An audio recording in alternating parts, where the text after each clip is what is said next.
Hi hello welcome to my another mini vlog. ಇವತ್ತು morning ಎದ್ದ ತಕ್ಷಣ ಮನೆಯೆಲ್ಲ ಕೆಲಸ ಮುಗಿಸ್ಕೊಂಡೆ. ನನಗೊಂದು ಡೌಟ್ ನನ್ನ ಮೇಲೇ, ಯಾಕೆಂದರೆ ನನಗೆ ಅಷ್ಟೊಂದು ಚೆನ್ನಾಗಿ ರಂಗೋಲಿ ಹಾಕೋಕ್ಕೆ ಬರ್ತಿರ್ಲಿಲ್ಲ. ಸೊ ಇತ್ತೀಚೆಗಂತೂ ಒಳ್ಳೆ ಮನಸ್ಸಿಂದ ಮಾಡಿದ್ರೆ ಏನು ಸಹ ಒಳ್ಳೆಯದಾಗುತ್ತೆ ಅನ್ನೋ ಹಂಗೆ ಹಾಕಲೇಬೇಕು ಅಂತ ಡಿಸೈಡ್ ಮಾಡಿದ್ರೆ, ಮಾಡಲೇಬೇಕು ಅಂತ ಡಿಸೈಡ್ ಮಾಡಿದ್ರೆ ಯಾವ ಕೆಲಸನೂ ಕಷ್ಟ ಅಲ್ಲ ಅಂತ ಸೊ ಗೊತ್ತಾಗ್ತಾ ಇದೆ ಬರ್ತಾ ಬರ್ತಾ. ಆ ಒಂದು ಒಳ್ಳೆ ಉದ್ದೇಶನ ಇಟ್ಕೊಂಡೆ ಲಾಗ್ನ ಸ್ಟಾರ್ಟ್ ಮಾಡಿದ್ದು. ನಮ್ಮ ಚಿಟ್ಟಿ ಸ್ಕೂಲಲ್ಲಿ ಇವತ್ತು ಆ್ಯನ್ಯುವಲ್ ಡೇ ಫಂಕ್ಷನ್ ಇತ್ತು ಅಂತ ನಾನು ಬುಜ್ಜಿ ಬೆಳಗ್ಗೆನೇ ಟಿಫನ್ ಎಲ್ಲ ಮಾಡಿಕೊಂಡು ಕೆಲಸ ಎಲ್ಲ ಮುಗಿಸ್ಕೊಂಡು ಇನ್ನೇನು ಅವ್ರ ಸ್ಕೂಲ್ಗೆ ಹೋಗಬೇಕು ಅಂತ ರೆಡಿಯಾಗಿ ಹೊರಟಿದ್ದಾಯಿತು. ಕುವೆಂಪು ಕನ್ನಡ ಭವನದಲ್ಲಿ ಅವ್ರ ಫಂಕ್ಷನ್ ಇತ್ತು. ಅಲ್ಲಿಂದ ಒಂದು 2-3 ಡ್ಯಾನ್ಸ್ ಪ್ರೋಗ್ರಾಮ್ ಮುಗಿಸ್ಕೊಂಡು ನಮ್ಮ ಅಕ್ಕನ ಮಗನಿಗೆ ಬೆಸ್ಟ್ ಸ್ಟೂಡೆಂಟ್ ಅವಾರ್ಡ್ ಬಂತು.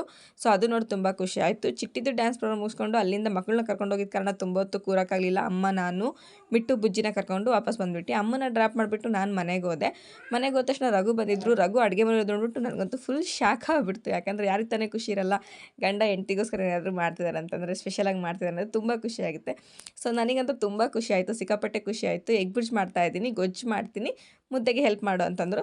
ಸೊ ನಾನು ಮುದ್ದೆಗೂ ಹೆಲ್ಪ್ ಮಾಡಿದೆ ಅವರಿಗೆ. ಅವರೇ ಮುದ್ದೆ ಮಾಡಿಬಿಟ್ಟು ಎಲ್ಲ ಅಡುಗೆನೂ ಅವರೇ ಮಾಡಿಕೊಟ್ರು. ತುಂಬ ಖುಷಿ ಆಯಿತು ಇವತ್ತು ನಮಗೆ. ನೋಡಿ, ಯಾವ ಹೆಣ್ಣಿಗೆ ತಾನೇ ಖುಷಿ ಆಗಲ್ಲ. ಸೊ ಅಡುಗೆ ಎಲ್ಲ ಮಾಡಿಕೊಂಡು ನಾನು, ಬುಜ್ಜಿ, ರಘು ಮೂವರು ಒಟ್ಟಿಗೆ ಕೂತ್ಕೊಂಡು ಊಟ ಮಾಡಿದ್ವಿ. ನನ್ನ ಮಗನಿಗಂತೂ ತುಂಬ ಇಷ್ಟ ಆಯಿತು. ಸೂಪರ್ ಅಂತೆಲ್ಲ ಕಮೆಂಟ್ ಮಾಡ್ತಾ